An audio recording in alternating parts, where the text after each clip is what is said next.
जय हिंद दोस्तों, स्वागत है आप सभी का। दोस्तों, आज की क्लास में हम करने वाले हैं ज्योग्राफी का एक चैप्टर जिसका नाम है अपवाह तंत्र। भारतीय नदियों का जो अपवाह तंत्र है उस चैप्टर को करने वाले हैं। तो दोस्तों, आज का हमारा पहला प्रश्न है। दोस्तों, हर प्रश्न के साथ उससे चारों विकल्प से संबंधित इसकी हम व्याख्या साथ ही देखते चलेंगे। तो दोस्तों, आज का हमारा पहला प्रश्न है। सूची फर्स्ट को सूची सेकंड से सुमेलित कीजिए। एक तरफ है नदी का बेसिन, जो नदी इसमें अपवाहित होती है वो नदी का बेसिन है। दूसरी तरफ है नगर, तो इन दोनों को हमें मिलाना है। तो चलिए मिलाते हैं। पहली है भागीरथी। तो भागीरथी ये उत्तरकाशी, भागीरथी के नदी बेसिन में उत्तरकाशी पड़ता है। और दूसरी है अलकनंदा। अलकनंदा अलकनंदा के नदी बेसिन में पौड़ी पड़ता है, पौड़ी। और तीसरी है नयार। नयार नदी के बेसिन में लेंस डाउन पड़ता है, लेंस डाउन नयार नदी के बेसिन में पड़ता है। और गंगा नदी के बेसिन में नरेंद्र नगर गंगा नदी के बेसिन में पड़ता है। तो दोस्तों, इस प्रकार इनका ये मिलान हो गया। और इसके लिए हमारा कौन सा ऑप्शन राइट होगा, आंसर कौन सा होगा? तो ए पर 3 बी पर 4, ए पर 3 बी पर 4, ऑप्शन बी राइट होगा। ए पर 3 बी पर 4 और 1 2। दोस्तों, इस प्रश्न की व्याख्या देख लेते हैं। इसमें प्रश्न व्याख्या यही दे रखी है कि उत्तरकाशी भागीरथी नदी बेसिन में स्थित है, और पौड़ी अलकनंदा में, और लैंसडाउन नयार नदी में, और नरेंद्र नगर गंगा नदी बेसिन में स्थित है। दोस्तों, दूसरे प्रश्न पर चलते हैं। दूसरा प्रश्न है, निम्नलिखित में से कौन सी एक नदी कावेरी नदी की सहायक नदी नहीं है? यानी कि कावेरी नदी की सहायक नदी नहीं है। इसमें से 3 नदी कावेरी नदी की सहायक नदी है। तो कावेरी नदी की पहली सहायक नदी देख लेते हैं। सहायक नदी कौन सी है? तो हेमवती, अर्कावती, अमरावती। यानी कि हेमवती, अर्कावती, अमरावती ये कावेरी नदी की सहायक नदी है। और ये इंद्रावती गोदावरी नदी की सहायक नदी है। किसकी? गोदावरी नदी की सहायक नदी है इंद्रावती गोदावरी नदी की सहायक नदी है। तो इसलिए ऑप्शन हमारा सी राइट होगा। दोस्तों, इस प्रश्न में व्याख्या में इन चारों नदियों को आराम से हम देख लेते हैं। इन तीनों कावेरी नदी की सहायक नदी को देख लेते हैं। तो चलिए इसकी व्याख्या देखते हैं। व्याख्या है, उपरोक्त में से इंद्रावती नदी कावेरी नदी की सहायक नदी नहीं है। यह गोदावरी नदी की सहायक नदी है, जो हमने ऊपर देख लिया। गोदावरी नदी, कावेरी नदी की बात करें तो इसकी कुल लंबाई 800 किलोमीटर है। कावेरी नदी की कुल लंबाई 800 किलोमीटर है। इस नदी की द्रोणी में बेसिन तमिलनाडु एवं पुदुचेरी में 56%, केरल में 3%, कर्नाटक में 41% है। यानी कि इस नदी का द्रोणी यानी कि बेसिन है वो तमिलनाडु और पुदुचेरी में 56% है, केरल में 3% है, और कर्नाटक में 41% इसका प्रवाह है। इसकी सहायक नदी क्या है गोदावरी नदी की? तो हेमवती यानी हेमावती, लोकापावनी, हैरांगनी, सिमसा, अर्कावती, सुवर्णवती, भवानी और अमरावती और काविनी ये इसकी सहायक नदी है। किसकी? कावेरी नदी की। यह नदी भारत में दूसरा सबसे बड़ा जलप्रपात बनाती है, जिसे शिव समुद्रम के नाम से जाना जाता है। यानी कि शिव समुद्रम जलप्रपात ये कावेरी नदी पर स्थित है। और यह नदी अपने अपवाह तंत्र में श्रीरंगपट्टनम, शिव समुद्रम एवं श्रीरंगम द्वीपों का निर्माण करती है। इस नदी पर यानी कि कावेरी नदी पर ये 3 द्वीप है। कौन कौन से? एक है श्रीरंगपट्टनम, शिव समुद्रम एवं श्रीरंगम। ये इस पे द्वीप है, तीनों द्वीप हैं। श्रीरंगम द्वीपों का निर्माण करती है। अगला प्रश्न देख लेते हैं। अगला प्रश्न है, निम्नलिखित में से कौन सा एक तटीय निक्षेपण का लक्षण नहीं है? यानी कि तटियों के निक्षेपण होते हैं जो गंगा के द्वारा लाए जाते हैं, उसका लक्षण नहीं है। तो उसमें से कौन सा नहीं है? तो वो स्टैक नहीं है। स्टैक नहीं है, क्यों नहीं है? तो इसकी व्याख्या से समझ लेते हैं। इसकी व्याख्या देख लेते हैं।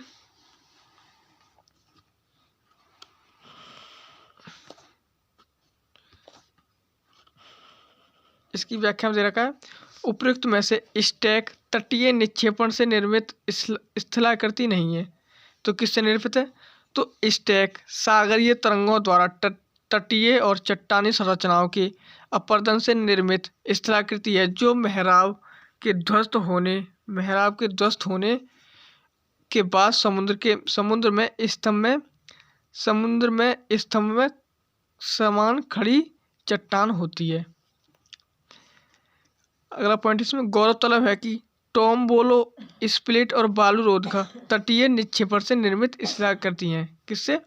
ये टोम्बोलो और स्प्लिट और बालूरोधका ये तटीय निक्षेपण से निर्मित स्थिराय करती हैं।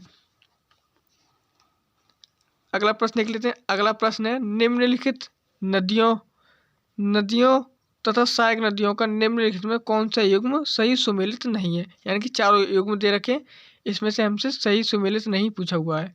तो देख लेते हैं गलत कथन इसमें से कौन सा होगा। तो पहला है गोदावरी। तो गोदावरी की सहायक नदी क्या है? इंद्रावती। अभी आपको पिछले प्रश्न में बताई थी। गंगा नदी की सहायक नदी क्या है? तो ये गंगा नदी की सहायक नदी है पैनगंगा। पैनगंगा किसकी सहायक नदी है? ये गोदावरी नदी की सहायक नदी है। पैनगंगा गोदावरी नदी की सहायक नदी है। अगली है कृष्णा। कृष्णा की भीमा है। लूनी की सुकरी है। लूनी की क्या है? सुकरी। लूनी नदी की सहायक नदी सुकरी है। तो इस प्रकार हमारा आंसर कौन सा होगा? ऑप्शन ए राइट होगा। दोस्तों इस प्रश्न में हम चारों नदियों की व्याख्या देख लेते हैं। तो पहला है वस्तुतः पैनगंगा गोदावरी की सहायक नदी है। गोदावरी नदी की बात करते हैं तो गोदावरी नदी का उद्गम महाराष्ट्र के नासिक में के त्र्यंबकेश्वर नामक स्थान से है। गोदावरी नदी की कुल लंबाई 1465 किलोमीटर है। यह प्रायद्वीप भारत की सबसे बड़ी नदी है। यानी कि सबसे लंबी नदी कौन सी है? गोदावरी नदी। गोदावरी नदी की सहायक की नदियों की बात करें तो इसकी सहायक नदी है पूर्णा, वर्धा, पैनगंगा, बैनगंगा, इंद्रावती, प्राणहिता प्रमुख नदियां हैं। ये प्रमुख नदियां हैं कौन कौन सी? पूर्णा, वर्धा, पैनगंगा, बैनगंगा, इंद्रावती और प्राणहिता। अगला पॉइंट है गंगा नदी। गंगा नदी को देख लेते हैं। तो गंगा नदी की कुल लंबाई कितनी है? 2525 किलोमीटर। इसका मुहाना ये बंगाल की खाड़ी में गिरती है। भारतीय नदियों में सबसे बड़ा अपवाह तंत्र इसी नदी का है। और इसकी सहायक नदी देख लेते हैं गंगा नदी की। तो गंगा नदी की सहायक तटियाँ जो बाएं तट की नदियाँ हैं तो वो है रामगंगा, गोमती, घाघरा, गंडक और बागमती, कोसी, महानंदा। ये नदी बाएं तट से आकर मिलती हैं, यानी कि इधर से आकर मिलती हैं।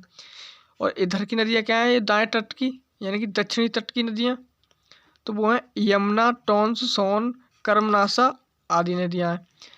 कृष्णा नदी को देखते हैं। कृष्णा नदी तो कुल लंबाई 1402 किमी है। प्रायद्वीपीय भारत की दूसरी सबसे बड़ी नदी है। यानी कि कृष्णा नदी जो प्रायद्वीपीय भारत है उसकी दूसरी सबसे बड़ी है गोदावरी नदी के बाद। इसका उद्गम महाराष्ट्र के पश्चिमी घाट सह्याद्री में महाबलेश्वरम के पास से होता है।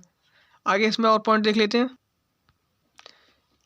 कृष्णा नदी की सहायक नदी देख लेते हैं। तो तुंगभद्रा कृष्णा नदी की सबसे बड़ी सहायक नदी है। और इसकी सहायक नदी क्या है? कोयना, घाटप्रभा, मालप्रभा, मूसी, भीमा ये आदि इसकी प्रमुख नदी हैं, सहायक नदी हैं। किसकी? कृष्णा नदी की। अगली नदी हमारी लूनी नदी।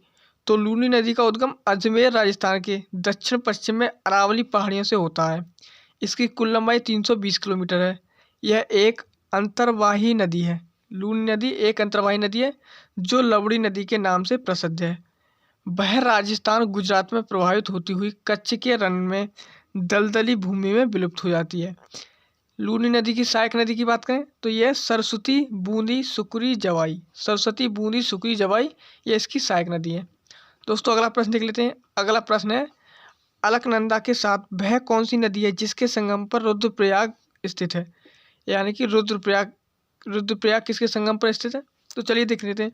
4 नदी रखी हैं तो भागीरथी और अलकनंदा के मिलने से देवप्रयाग क्या बनता है? देवप्रयाग।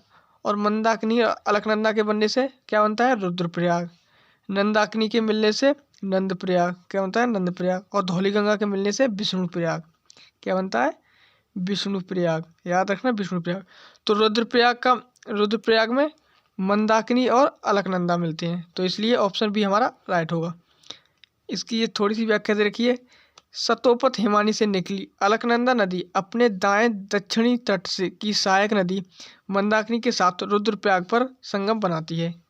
दोस्तों अगला प्रश्न देखते हैं। अगला प्रश्न है निम्नलिखित हिमालय की नदियों में से कौन सी नदी हिमालय के उस पार यानी कि उत्तरी छोर से नहीं निकलती? उत्तरी छोर का मतलब है कि हिमालय की पूर्ववर्ती नदी नहीं है। हिमालय की पूर्ववर्ती नदी नहीं है तो कौन सी नहीं है इनमें से? तो इनमें से गंगा नदी नहीं है। गंगा नदी क्यों नहीं है? ये उत्तराखंड से निकलती है। और सिंधु, सतलुज, ब्रह्मपुत्र ये मानसरोवर झील के पास से निकलती है। तो ये नदी कहाँ कहाँ से निकलती हैं और एक नदी कैसी है, तो इनके बारे में हम व्याख्या से एक बार देख लेते हैं। इनकी ये व्याख्या दे रखी है, पूरी आराम से पढ़ लेते हैं इसको और समझ लेते हैं। तो उपर्युक्त में से हिमालयी नदियों में से गंगा नदी हिमालय के उस पार से नहीं निकलती। गंगा नदी गौमुख के निकट गंगोत्री हिमनद जो कि उत्तराखंड के उत्तरकाशी जिले में स्थित है, भागीरथी नदी निकलती है और देवप्रयाग में अलकनंदा नदी से निकलने वाली से मिलने के बाद संयुक्त रूप से गंगा कहलाती है। यानी कि अलकनंदा और भागीरथी के मिलने से ही गंगा का उद्गम होता है, वो भी देवप्रयाग में। दरअसल सिंधु, सतलुज एवं ब्रह्मपुत्र यानी कि सिंधु, सतलुज, ब्रह्मपुत्र ये पूर्ववर्ती नदियाँ हैं, हिमालय की पूर्ववर्ती नदियाँ हैं जो हिमालय के निर्माण के पहले से ही प्रवाहित हो रही हैं, अर्थात इनका उद्गम हिमालय के उस पार यानी कि उत्तरी छोर से होता है। सिंधु नदी की बात करते हैं तो सिंधु नदी का उद्गम तिब्बत में कैलाश पर्वत में बोखरचू ग्लेशियर के निकट एक हिमनद से होता है। इसे तिब्बत में सिंगी खम्बान अथवा शेरमुख नदी कहते हैं। तिब्बत में इसका क्या नाम है? सिंगी खम्बान अथवा शेरमुख, सिंधु नदी का ये नाम है तिब्बत में। ब्रह्मपुत्र नदी देखते हैं। ब्रह्मपुत्र नदी का उद्गम हिमालय के उत्तर में स्थित मानसरोवर झील के पास कैलाश श्रेणी के चेमायुंगडुंग हिमानी से होता है, यानी कि चेमायुंगडुंग ग्लेशियर से होता है ब्रह्मपुत्र का उद्गम। अगली नदी हमारी सतलुज नदी तिब्बत के पठार की राक्षस ताल झील से निकलती है, जहाँ इसे लाचेन खम्बान के नाम से जाना जाता है। लाचेन खम्बाब सतलुज नदी का नाम है, लाचेन खम्बान। दोस्तों अगला प्रश्न देख लेते हैं। अगला प्रश्न हमारा, अलकनंदा और भागीरथी नदियों के संगम पर कौन सा स्थान अवस्थित है? अभी आपको बताया अलकनंदा और भागीरथी के मिलने से ही गंगा का निर्माण होता है और ये कहाँ होता है? देवप्रयाग में होता है। ये कहाँ होता है? देवप्रयाग में। दोस्तों इस प्रश्न की व्याख्या देख लेते हैं।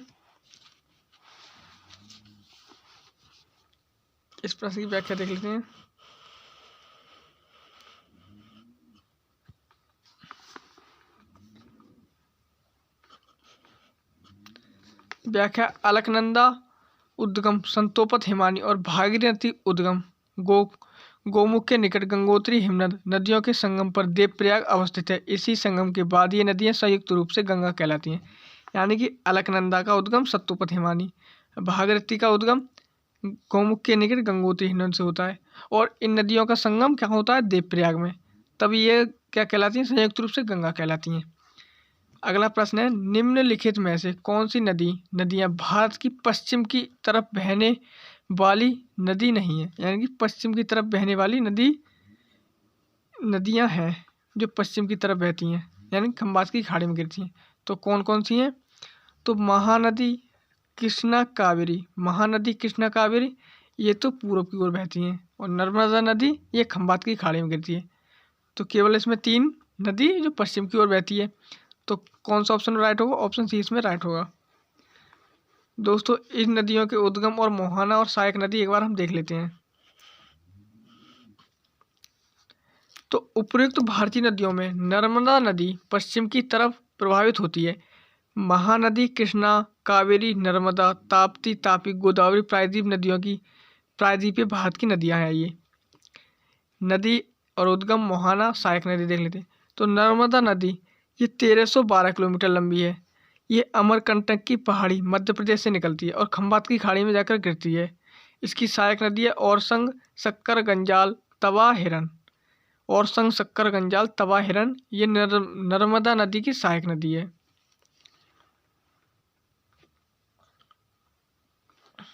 अगली हमारी कृष्णा नदी की लंबाई कितनी है? 1402 किलोमीटर। याद रखना कृष्णा नदी की लंबाई 1402 किलोमीटर और ये पश्चिमी घाट यानी कि सह्याद्री में महाबलेश्वर के निकट महाराष्ट्र से निकलती है और ये बंगाल की खाड़ी में गिरती है।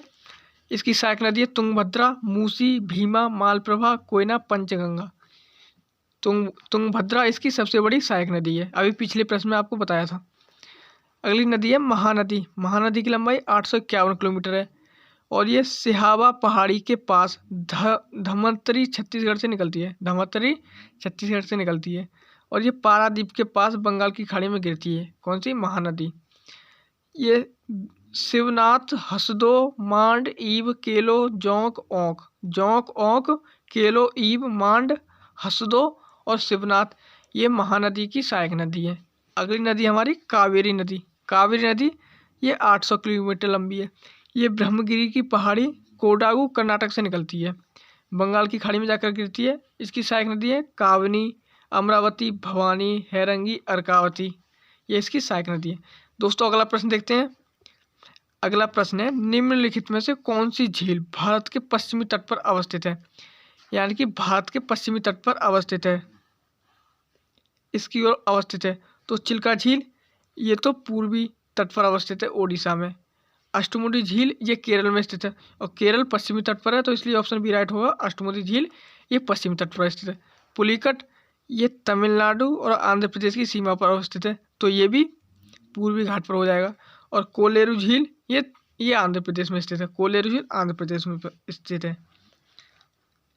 ये इसकी व्याख्या दे रखी है। व्याख्या में उपर्युक्त में से अष्टमुडी झील भारत के पश्चिमी तट पर अवस्थित है।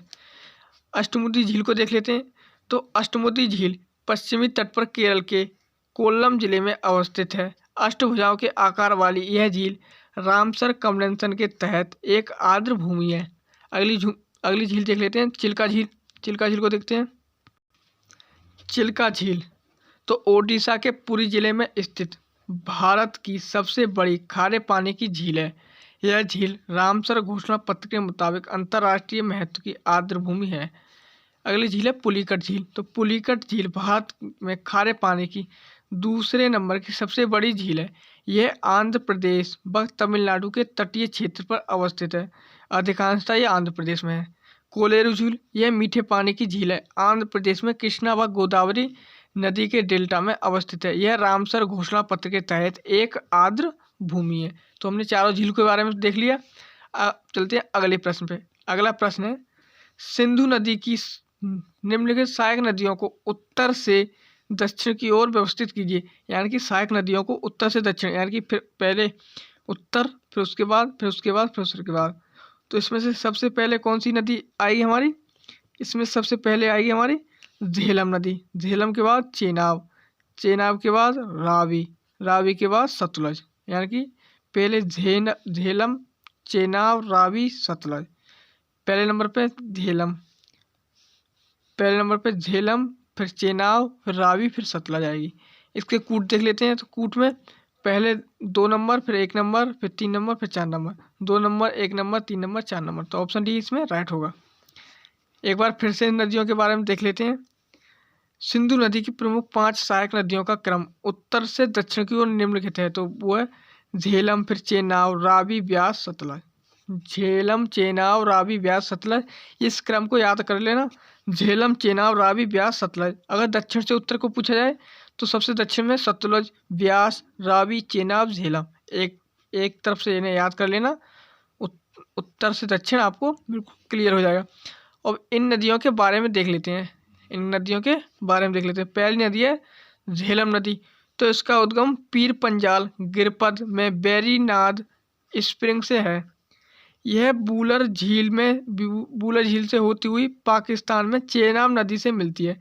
यानी कि ये चेनाब नदी की सहायक नदी है। झेलम नदी मिल जाती है। यह श्रीनगर के पास विसर्प का निर्माण करती है। विसर्प का निर्माण करती है, ये भी याद रखना।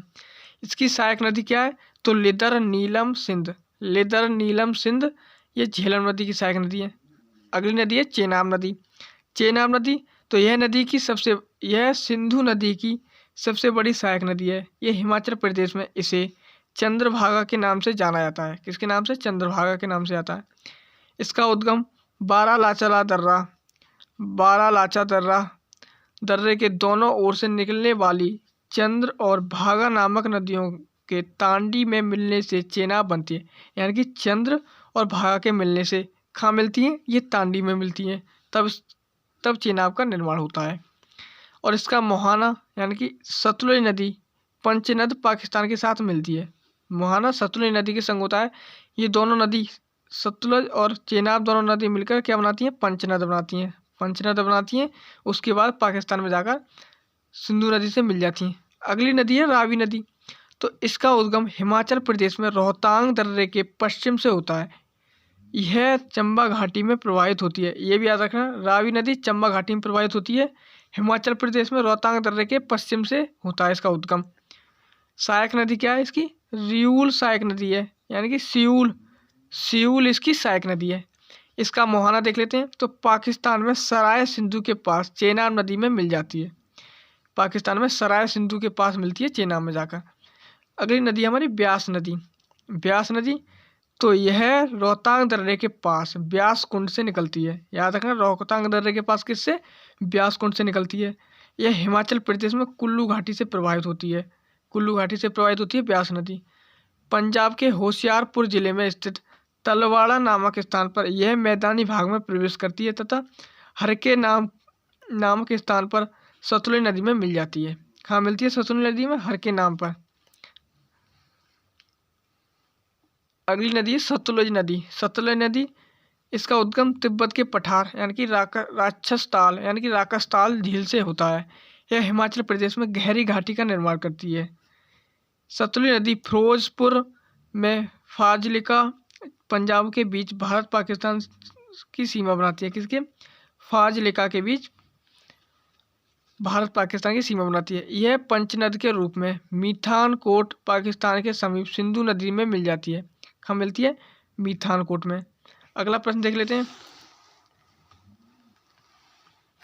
अगला प्रश्न है, चेन्नई से कोलकाता की यात्रा सड़क मार्ग यानी कि न्यूनतम दूरी से करने पर नदियों की उपस्थिति का सही क्रम निम्नलिखित में से कौन सा है। यानी कि चेन्नई हमारा दक्षिण में स्थित है और उत्तर में क्या है, कोलकाता। तो इस प्रकार से जाएंगे तो कौन कौन से नदी के डेल्टा पड़ेंगे। तो चलिए देख लेते हैं। तो सबसे दक्षिण में, फिर उसके बाद उत्तर की ओर बढ़ते चलते। तो सबसे दक्षिण में होगी पेन्नूर नदी, उसके बाद कृष्णा, फिर गोदावरी, फिर महानदी, फिर सुवर्णरेखा। सबसे दक्षिण में पेन्नेरू, फिर कृष्णा, फिर गोदावरी, फिर महानदी, फिर सुवर्णरेखा नदी है। दोस्तों इन नदियों के बारे में, पांचों नदियों के बारे में विस्तार से देख लेते हैं व्याख्या में। तो व्याख्या है, चेन्नई से कोलकाता की यात्रा सड़क मार्ग से करने पर नदियों की उपस्थिति का सही क्रम क्या होगा, तो वो होगा पेन्नेरू पेन्नार, यानी कि पहले नंबर पेन्नू, फिर कृष्णा, गोदावरी, महानदी, सुवर्णरेखा या स्वर्णरेखा। पेन्नेरू या पेन्नार नदी के बारे में देख लेते हैं। तो इसका उद्गम कर्नाटक में नंदी पर्वत से होता है। पेन्नेरू नदी का यह आंध्र प्रदेश के नेल्लूर जिले के दक्षिण में बंगाल की खाड़ी में गिरती है। कृष्णा नदी की बात करते हैं। तो ये 1402 किलोमीटर है। कृष्णा नदी की 1402 किलोमीटर लंबाई है। यह प्रायद्वीपीय भारत की दूसरी सबसे बड़ी नदी है और इसका उद्गम महाराष्ट्र के पश्चिमी घाट यानी कि सह्याद्री में महाबलेश्वर के पास से होता है। किसका उद्गम, कृष्णा नदी का। इसकी सहायक नदी क्या है, तो तुंगभद्रा, कोयना, मालप्रभा, मूसी, भीमा, पंचगंगा, दूधगंगा, ये इसकी सहायक नदी है। एक बार और पढ़ लेते हैं। तुंगभद्रा, कोयना, मालप्रभा, मूसी, भीमा, पंचगंगा, दूधगंगा, ये इसकी सहायक नदी है। यह मसूलीपट्टनम में आंध्र प्रदेश के निकट बंगाल की खाड़ी में विलीन हो जाती है। अगली नदी है गोदावरी नदी। गोदावरी नदी दक्षिण की सबसे बड़ी नदी है और इसकी लंबाई 1465 किलोमीटर है। यह प्रायद्वीपीय भारत की सबसे बड़ी नदी है। इसका उद्गम पश्चिमी घाट में महाबलेश्वर के नासिक जिले के त्र्यंबकेश्वर नामक स्थान से होता है। यह दक्षिण गंगा के नाम से जानी जाती है। इसकी सहायक नदी है प्राणहिता, इंद्रावती, बैनगंगा, वर्धा, शबरी, मंजरा, इसकी प्रमुख सहायक नदियाँ हैं। दोस्तों ये आंध्र प्रदेश में बंगाल की खाड़ी में गिर जाती है। अगली नदी है महानदी। महानदी की लंबाई 800 किलोमीटर है, 851 किलोमीटर। इसका उद्गम छत्तीसगढ़ के धमतरी जिले में सिहावा पहाड़ी के पास से होता है।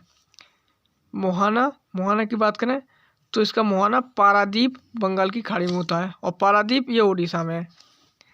हीराकुंड या टिकरपारा बांध इसी नदी पर प्रमुख बहुउद्देशीय परियोजना है। हीराकुंड बांध और टिकरपारा, हीराकुंड और टिकरपारा ये महानदी पर स्थित है।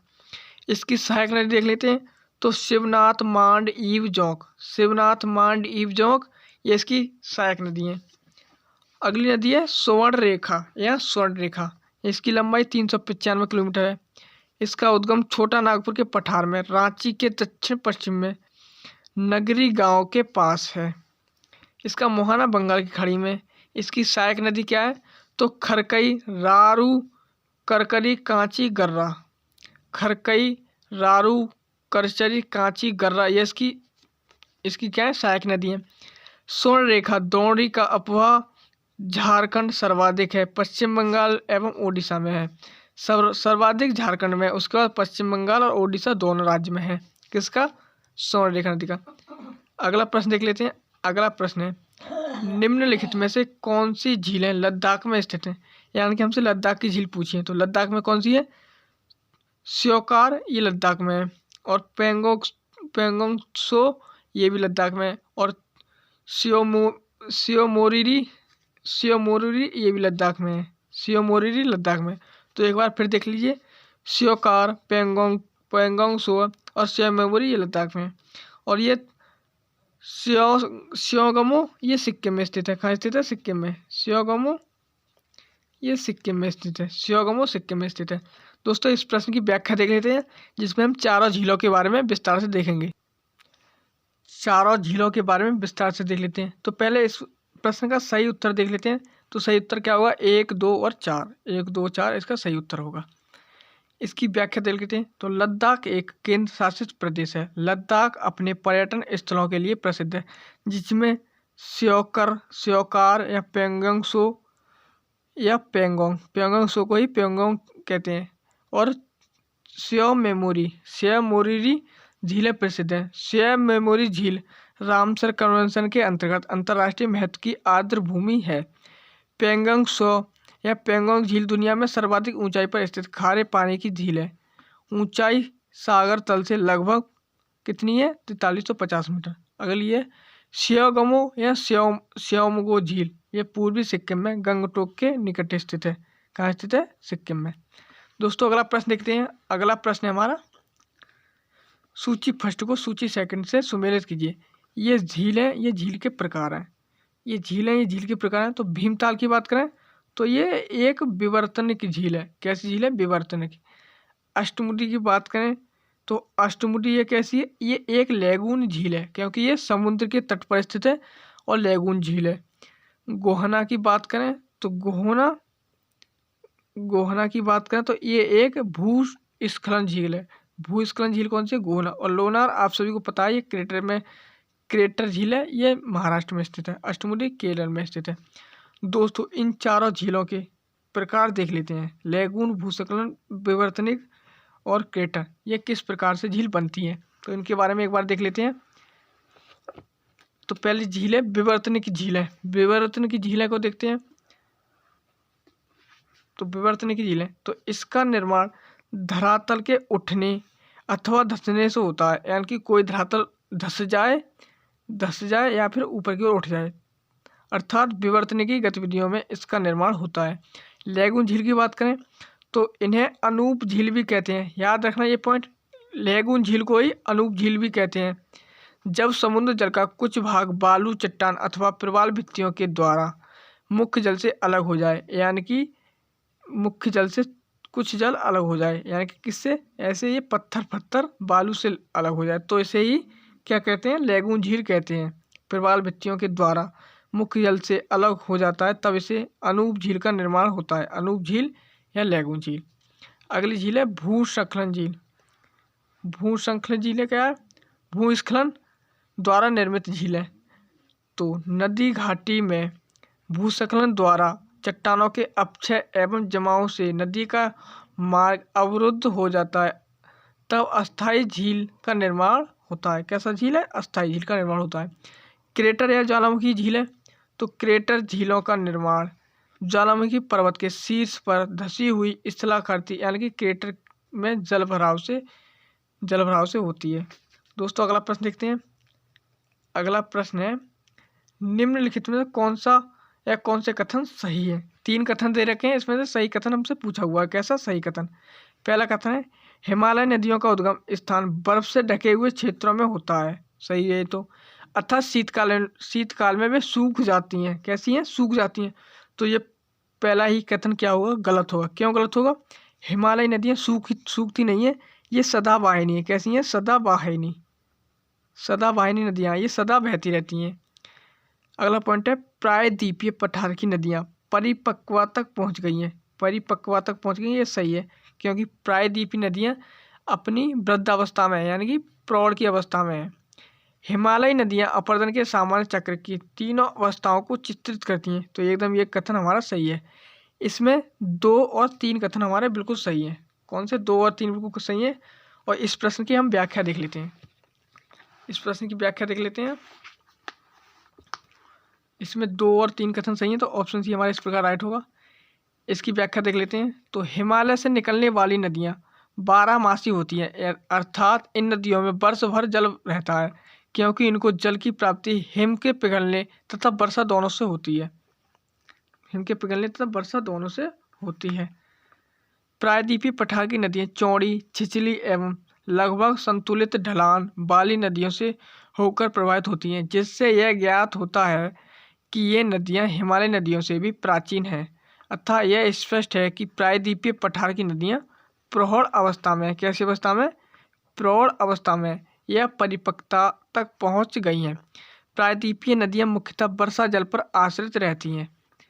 हिमालय नदियाँ विशाल घाटियों व खड्ड से होकर गुजरती हैं, जो हिमालय के उत्थान के साथ साथ लाखों करोड़ों वर्षों तक होने वाले अपरदन के बाद बनी हैं।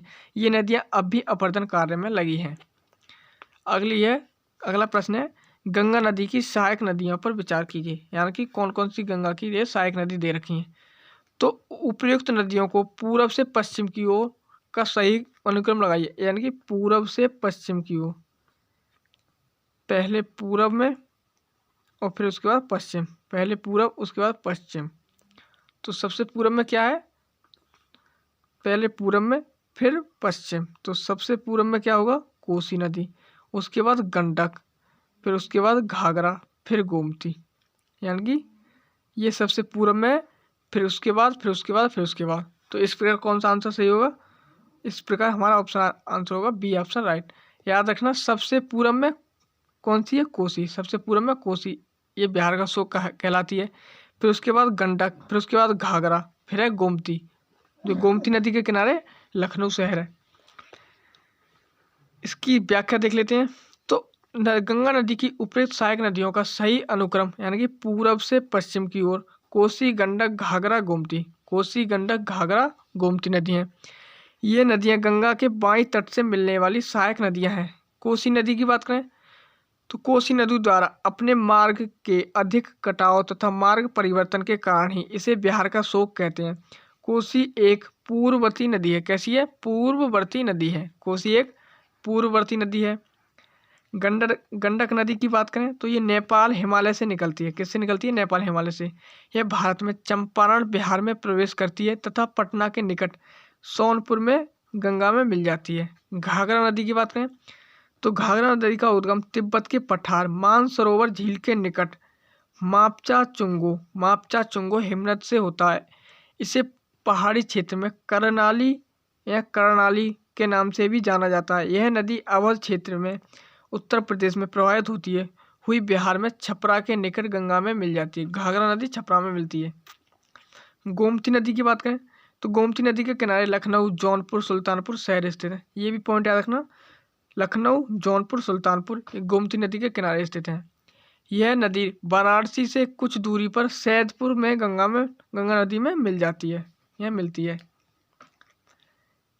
अगला प्रश्न है निम्नलिखित में कौन सी नदी लूनी नदी की सहायक नदी नहीं है? लूनी नदी की सहायक नदी नहीं है तो कौन सी नहीं है? यानी कि नहीं, प्रश्न हमसे पूछा हुआ है गलत। तो खारी ये तो लूनी नदी की सहायक नदी है, सुकुरी ये तो लूनी नदी की सहायक नदी है, और जवाई ये भी लूनी नदी की सहायक नदी है। बनास की बात करें तो ये चंबल नदी की सहायक नदी है। किसकी है? चंबल नदी की। चंबल नदी की सहायक नदी कौन सी है? बनास। दोस्तों इस प्रश्न की हम व्याख्या देख लेते हैं। पूरी व्याख्या बिल्कुल व्याख्या है। बनास नदी चंबल नदी की सहायक नदी है। लूनी नदी की बात करते हैं तो लूनी नदी की सहायक नदी बूझी थी, तो इसमें लूनी नदी 320 किलोमीटर लंबी है। इसका उद्गम अजमेर के दक्षिण पश्चिम में अरावली पहाड़ी से है। यह एक कैसी है, अंतर्वाही नदी है, जो लवण नदी है। कैसी है? लवण नदी है। लवण नदी के नाम से भी जानी जाती है। यह नदी राजस्थान एवं गुजरात में प्रवाहित होती हुई कच्छ के रण में दलदली भूमि में क्या हो जाती है? विलुप्त हो जाती है।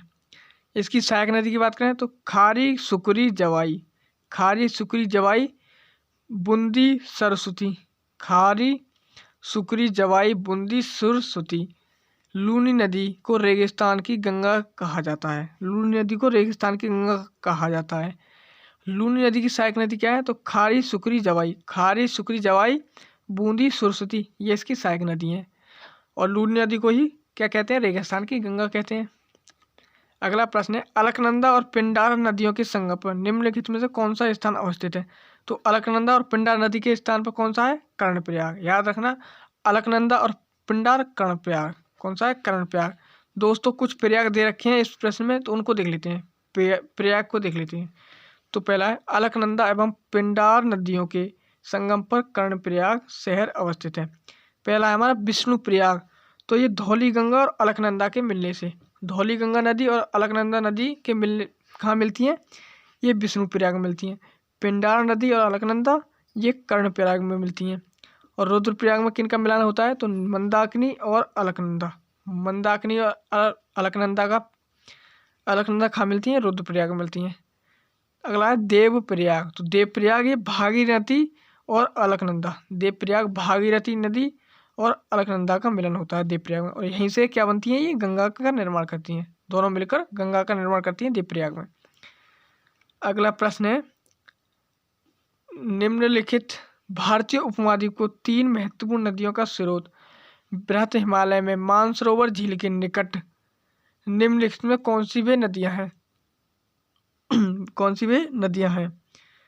भारतीय उपमहाद्वीप को 3 महत्वपूर्ण नदियों का स्रोत बृहत हिमालय में मानसरोवर झील के निकट निम्नलिखित में कौन सी नदियां हैं? यानी कि जो हिमालय के पूर्ववर्ती नदियां कौन सी हैं? तो कौन सी हैं? तो ब्रह्मपुत्र, सिंध और सतलुज। ब्रह्मपुत्र, सिंध और सतलुज नदी हैं ये, जो मानसरोवर के झील के निकट से इनका उद्गम होता है। इन नदियों के उद्गम स्थल देख लेते हैं। तो ब्रह्मपुत्र नदी मानसरोवर झील के पास कैलाश श्रेणी के चेमायुंग हिमानी से उद्गम होती है। चेमायुंग डुंग हिमानी से इसका उद्गम होता है। किसका? ब्रह्मपुत्र का। सिंधु नदी की बात करें तो ये कैलाश श्रेणी में बोखरछू के निकट एक हिमनद से उद्गम होता है। इसे तिब्बत में सिंगी खम्बान या शेरमुख कहते हैं। किसे? सिंधु नदी को। सतलुज नदी की बात करें तो तिब्बत की पठार की राक्षस ताल झील से उद्गम, जहाँ इसे लांगचेन खम्बाब के नाम से जाना जाता है। अगला प्रश्न हमारा, निम्नलिखित में से कौन सा एक पश्चिम की ओर बहने वाली नदियों का उनके नदी बेसिन के घटते आकार का आधार पर का सही अनुक्रम है? पश्चिम की ओर बहने वाली नदियों यानी कि ये खंबात की खाड़ी में गिरती है। और ये क्या पूछा हुआ है हमसे इस प्रश्न में कि नदी बेसिन के घटते क्रम में, यानी कि सबसे बड़ी, फिर उससे छोटी, फिर उससे छोटी, फिर उससे छोटी, फिर उससे छोटी, ऐसे क्रम से पूछा हुआ है। तो सबसे बड़ी नदी कौन सी है? तो वो है नर्मदा। उसके बाद ताप्ती, फिर माही, फिर साबरमती। नर्मदा, ताप्ती, माही, साबरमती, यही इनका ये क्रम है। दोस्तों इस प्रश्न की व्याख्या में हम चारों नदियों को पूरी तरह से देखने वाले हैं। व्याख्या में चारों नदियों को देखेंगे। तो व्याख्या है, उपयुक्त में से पश्चिम की ओर बहने वाली नदियों का उनके नदी बेसिन के घटते आकार के आधार पर सही अनुक्रम है। पहली है नर्मदा, तापी या ताप्ती, फिर माही, फिर साबरमती। नर्मदा नदी की बात करें, एक एक करके चारों नदियों को देख लेते हैं। तो नर्मदा नदी, इसका उद्गम अमरकंटक की पहाड़ी मध्य प्रदेश से होता है। इसका मुहाना खंबात की खाड़ी में गिरती है। लंबाई 1312 किलोमीटर है। इसकी सहायक नदियां हैं औरसंग, तवा सक्कर, हिरन, गंजाल, बंजर, ये इसकी सहायक नदियां। सरदार सरोवर परियोजना इसी नदी पर स्थित है, यानी कि नर्मदा नदी पर स्थित है। नर्मदा नदी के जलप्रपात की बात करें तो कौन सा जलप्रपात है? धुआंधार कपिल धारा जलप्रपात नर्मदा नदी पर स्थित है। ताप्ती नदी की बात करें तो इसका उद्गम मध्य प्रदेश के बैतूल जिले में सतपुड़ा पहाड़ी यानी कि मुल्ताई नामक स्थान से होता है। इसका मुहाना खंबात की खाड़ी में यानी कि अरब सागर में गिरती है। कुल लंबाई 724 किलोमीटर है।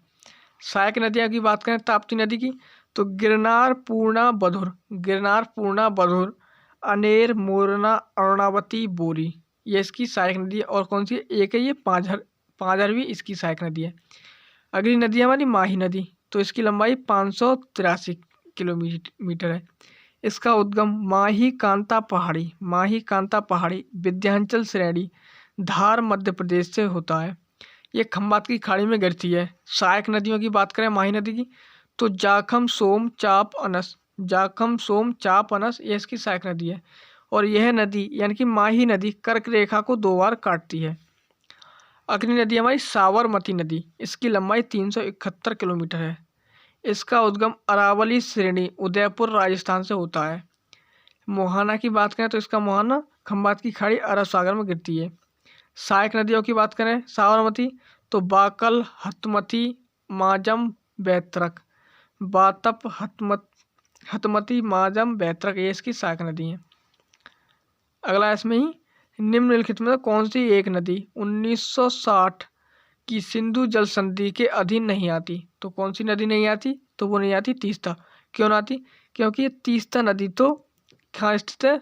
ये बांग्लादेश में जाकर ब्रह्मपुत्र में मिलती है। कहाँ मिलती है? बांग्लादेश में जाकर ब्रह्मपुत्र में मिलती है। और ये भारत बांग्लादेश के बीच जल विवाद है इसका, तो इसलिए आंसर हमारा सी होगा। रावी चेना ब्यास ये सिंधु जल समझौते में आती हैं। सिंधु जल समझौता ये 1960 में हुआ था। इस प्रश्न की व्याख्या देख लेते हैं। तो सिंधु जल संधि 1960 सिंधु प्रणाली में मुख्यतः सिंधु, झेलम, चेनाब, रावी, ब्यास, सतलज नदियां शामिल हैं। इन नदियों के बहाव क्षेत्र वाले क्षेत्र बेसिन का मुख्यतः भारत व पाकिस्तान साझा करते हैं। इसका एक बहुत छोटा हिस्सा चीन व अफगानिस्तान को भी मिला हुआ है। तीस्ता नदी, यह नदी सिक्किम, पश्चिम बंगाल में प्रवाहित होते हुए बांग्लादेश में ब्रह्मपुत्र, जमुना नदी में मिलती है। तीस्ता नदी सिक्किम राज्य की जीवन रेखा है। अगला प्रश्न देखते हैं। अगला प्रश्न है भारत की निम्नलिखित प्रमुख नदी द्रोणियों में से कौन सी अल्पतम लंबाई की है और जल ग्रहण क्षेत्र के आधार पर लघुतम?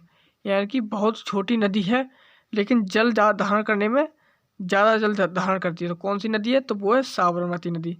वैसे तो छोटी है साबरमती नदी, 371 किलोमीटर है। कितनी है? 371 किलोमीटर। 371 किलोमीटर इसकी लंबाई है, लेकिन जल ग्रहण करने के आधार पर लघुतम है। इसकी व्याख्या देख लेते हैं। तो भारत की उपयुक्त नदी द्रोणियों में अल्पतम लंबाई एवं लघुतम जल ग्रहण की क्षमता वाली नदी साबरमती नदी है। एक नदी एवं उसकी सहायक नदियों द्वारा अपवाहित क्षेत्र को अपवाह द्रोणी या नदी द्रोणी की संज्ञा दी जाती है। किसकी? नदी द्रोणी की संज्ञा दी जाती है। तो दोस्तों ये क्लास यहीं तक रखते हैं।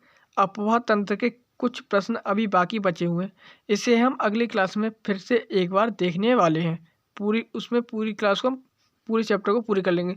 इसमें और भी प्रश्न बनेंगे जो बनेंगे जलप्रपात और परियोजनाओं से संबंधित, नदियों से संबंधित परियोजना। तो दोस्तों ये क्लास यहीं तक रखते हैं। मिलते हैं अगली क्लास में, तब तक के लिए जय हिंद।